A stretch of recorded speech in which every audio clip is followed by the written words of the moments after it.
It's arrived! Hello everyone, my name is Joy and today I'll be unboxing Sabaton's The War to End All Wars History Edition and telling you a little bit about the contents. Here's me struggling with the custom packaging cause I thought it looked neat and wanted to keep it, but I had to come to terms with the fact that nothing lasts forever and humor my inner rebel by tearing through the fragile sticker. I opted in on receiving the Camouflage magazine. It had a small nick in the cover, but luckily the contents were mostly unaffected. This is the very first issue ever, so it's a little piece of history. I wasn't too pleased with the footage I originally shot of the product, so I'll be going into more detail later on. Of course not too much, I wouldn't want to spoil your experience if you decide to get the album. Now, onto the main act. Luckily, it had a practical zipper-like opening. Oh. But there she is! I was so excited to go through this book. Taking a closer look at the cover art, I initially thought this was a dove, but now I think it more closely resembles a crow. Also looking at the other art. I think this is a cool variation on the classical image of the peace dove with the olive branch, which here is carried by a bird that is often used to symbolize death and dark omens. This, in combination with the blood dripping from the leaves, to me really communicates the whole cost of peace feeling. It perfectly captures the atmosphere of the music. It also shows this album's connection with the previous The Great War album. And not to get ahead of myself, but what an awesome sequel it is. I absolutely love the art on and in this book by Peter Salai and the photos by Christian Ripkens. There isn't a single piece among them I wouldn't want to put on display, so that's going to be a tough choice. The CDs are held in either side of the cover.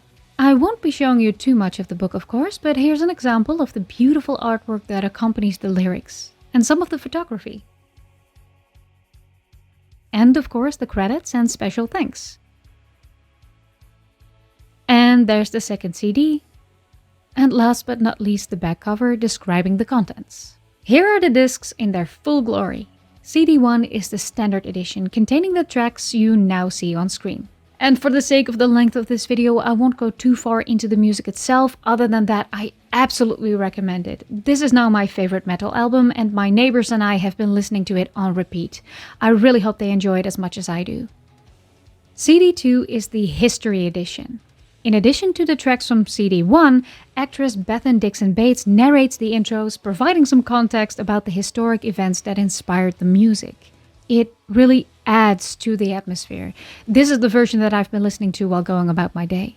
When I ordered the album, I could opt to add the magazine to my basket for 1 additional Eurocent. Now, despite the financial ruin this decision brought about, I'm still glad I did it. It came with a poster and this lyrics card. I believe there's a variety of different ones you can receive, but I got the Great War. But here's why I'm especially hyped. I used to collect comic books as a kid, so you can imagine my delight when I turned the page and found this beautifully drawn comic by Nick Varela, Frank T. Allen and Micah Myers, with characters based on the band members with a Nordic mythology-inspired story. What a cool addition to the magazine! Thank you for watching. Please let me know what you think of this video, as unboxing and album reviews aren't my usual type of content. But then again, what is, right? I'm in an experimental phase, okay? I was just so excited to talk about this, and not many people I know in real life are into metal or Sabaton, so if you're still listening, I made it your problem. Hopefully I provided some useful information to anyone who's considering buying the History Edition.